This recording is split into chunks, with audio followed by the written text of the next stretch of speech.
নমস্কার বন্ধুরা, welcome to এসটিউনিক sports. বন্ধুরা, এই ভিডিওতে আমরা কথা বলবো সরাসরি ট্রান্সফার আপডেট নিয়ে, যেখানে ইস্ট বেঙ্গলকে নিয়ে কিন্তু বেশ কিছু আলোচনা রয়েছে। রয় কৃষ্ণা প্রবীর দাসের জুটি কি আমরা ইস্ট বেঙ্গলে দেখতে পাবো পরবর্তী সময়, সেই নিয়ে আপডেট শেয়ার করে দেবো। বিদেশি প্লেয়ারদের নিয়ে আলোচনা করব, ভারতীয় প্লেয়ারদের নিয়েও কথা বলবো। খুবই ইন্টারেস্টিং ভিডিও হতে চলেছে, তো ভিডিওটা দেখার অনুরোধ করলাম। আর যারা চ্যানেলে প্রথমবার এসেছো, মনে করে চ্যানেলটাকে সাবস্ক্রাইব করে পাশের বেল আইকনটাকে অন করে রেখো, তাহলে তোমাদের প্রিয় দলের খেলার সমস্ত আপডেট তোমরা এখানে পেয়ে যাবে। তো চলো আর দেরি না করে ভিডিও শুরু করা যাক। তো প্রথমেই যদি আমরা কথা বলি একজন ভারতীয় প্লেয়ারকে নিয়ে, সেই প্লেয়ার আর অন্য কেউ নয়, 22 বছর বয়সী মণিপুরের উইঙ্গার প্লেয়ার নিন্থই মিতেই, যে কিন্তু চেন্নাই এফসিতে যুক্ত রয়েছে, কিন্তু তার কন্ট্রাক্ট শেষ হয়ে যাচ্ছে, ফ্রি প্লেয়ার হয়ে যাচ্ছে। এবার দেখো, বেশ কিছুদিন ধরেই কিন্তু ইস্টবেঙ্গল এই প্লেয়ারের সঙ্গে কথাবার্তা বলছিল, তোমাদের যেরকমটা জানিয়েছিলাম, কিন্তু কিছু জায়গা থেকে একদম সাইনিং হয়ে গেছে, সাইনিং কমপ্লিট, সেই আপডেট দেওয়া হচ্ছিল। কিন্তু তোমাদের জানিয়েছিলাম যতক্ষণ না সাইনিং কমপ্লিট হচ্ছে ততক্ষণ কিন্তু জাস্ট সেটাকে একটা রিউমার হিসাবেই ধরে রাখো, যখন সাইনিং হয়ে যাবে তখন কিন্তু পুরোপুরি ডিল ডান বলতে পারবো।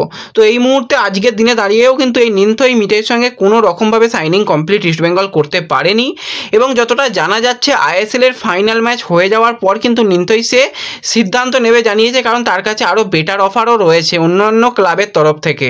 তো সেই কারণে সে একটুখানি অপেক্ষা করে যাচ্ছে, ফাইনাল হয়ে যাওয়ার পরই কিন্তু সে পুরোপুরি সে সিদ্ধান্ত নেবে, কিন্তু এখনও পর্যন্ত ডিল ডান হয়নি।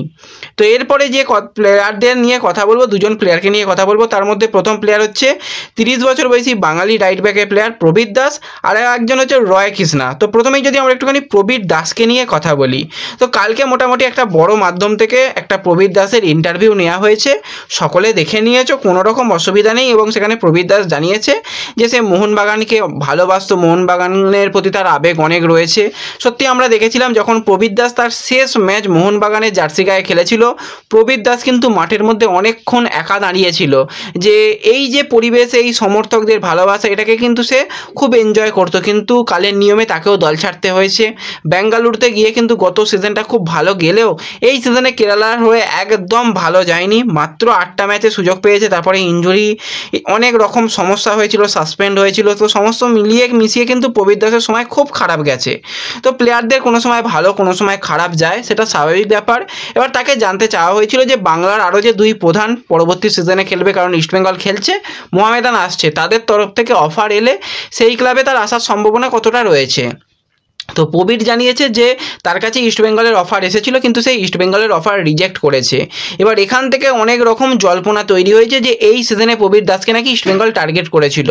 দেখো, প্রবীর দাসকে টার্গেট এই সিজনে নয়, বেশ কয়েকটা সিজন আগে থেকেই ইস্টবেঙ্গল টার্গেট করছে, যখন প্রবীর দাসের সেরা খেলাটা প্রবীর দাসের কাছ থেকে আমরা দেখতে পেতাম। কিন্তু এই মুহূর্তে প্রবীর দাসের কিছুটা হলেও খেলা একটু খারাপের দিকে রয়েছে। আশা করি প্রবীর দাস আবারও সেই প্রবীর দাসের জায়গায় ফিরে আসবে।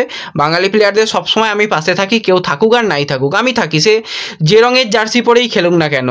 তো প্রবীর দাসের কাছ থেকে হয়তো পরবর্তী সময় আমরা ভালো খেলাটা পরবর্তী সময় আবারও দেখতে পাবো, কিন্তু এই মুহূর্তে প্রবীর দাসকে যে ইস্টবেঙ্গল নেবে তার কোনো রকম সম্ভাবনা নেই।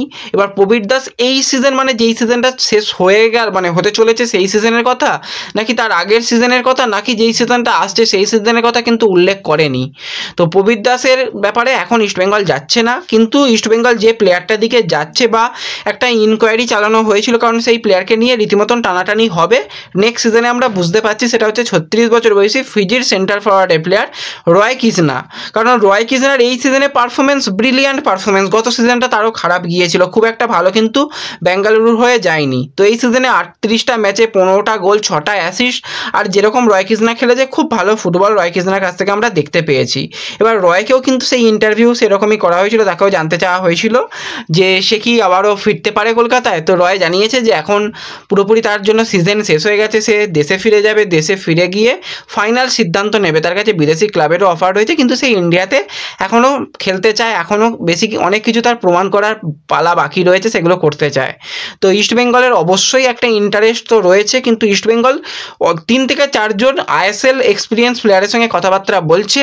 তো দেখা যাক শেষ পর্যন্ত কোন ডিলটাকে ডান করতে পারে। যদি রয় কৃষ্ণাকেও সাইন করিয়ে নিতে পারে, খুব ভালো একটা সিগনেচার হবে নিঃসন্দেহে বলা যায়, কারণ ক্লেটন ক্লিটন সিলভাও ওই 35-36 বছরেই ইস্টবেঙ্গলে এসেছিল। তারপর যা ক্লিটন সিলভার পারফরমেন্স, খুব ভালো পারফরমেন্স। অন্যান্য আরও তো বিদেশি প্লেয়াররা আসে, কিন্তু তাদের পারফরমেন্স অতটা ভালো নয়। তো সেই জায়গায় সিলভার পারফরমেন্স যথেষ্ট ভালো এবং রয়ের পারফরমেন্স এই সিজনেও ভালো। আশা করি পরবর্তী সিজন যতগুলো সে ফুটবল খেলবে ভালো তার সিজন যাবে, কারণ ক্লাস প্লেয়ার, মানে ক্লাস নিয়ে তো কোনো রকম কথা হবে না, হয়তো ফর্ম কোনো সময় আপ ডাউন করে। তো দেখা যাক পরবর্তী সময় এই জুটিকে যদি আমরা ইস্টবেঙ্গলে দেখতে পাই তাহলে কিন্তু অবাক হব না। তো দেখা যাক, সেটা পরের কথা, এখন কিছুই হচ্ছে না। যদি পরবর্তী সময় হয় বা হয়ে যদি থাকে ভিতর অবশ্যই তোমাদের জানিয়ে দেব। তো এরপর আরও একজন প্লেয়ারকে নিয়ে কথা বলবো। সেই বিদেশি প্লেয়ারকে তোমরা সকলেই চেনো, 32 বছর বয়সী উরুগুয়ের attacking midfielder player Adrian Luna. তো লুনার সাথেও কিন্তু কন্ট্রাক্ট শেষ হয়ে যাচ্ছে। কিছুদিন আগে গোয়ার একটা অফার ছিল, কিন্তু যেই আপডেটটা বেরিয়ে আসছে, যেটা তোমাদের জানিয়েছিলাম যে কেরালা কিন্তু তাকে রাখতে চায়, কারণ কেরালার কাছে হাতে সেই অপশানটা রয়েছে। এমনভাবেই তার সাথে কন্ট্রাক্টটা করা আছে যে আরও একটা সিজন তাকে এক্সটেনশন ইচ্ছা করলেই কেরালা দিতে পারবে। সেই কন্ট্রাক্ট এক্সটেনশনের পালাটাই কিন্তু এবার শুরু হবে। খুব তাড়াতাড়ি এই ডিলটা ডান হয়ে যাওয়ার সম্ভাবনা রয়েছে। তো আরও একটা সিজন কিন্তু আমরা লুনাকে কেরালার জার্সি গায়ে দেখতে পেতে চলেছি, এরকমই মোটামুটি আপডেট বেরিয়ে আসছে। তো এই ভিডিওতে এই ছোট আলোচনাই করার ছিল। ভিডিও ভালো লাগলে ভিডিওতে অবশ্যই একটা করে লাইক করে দিও।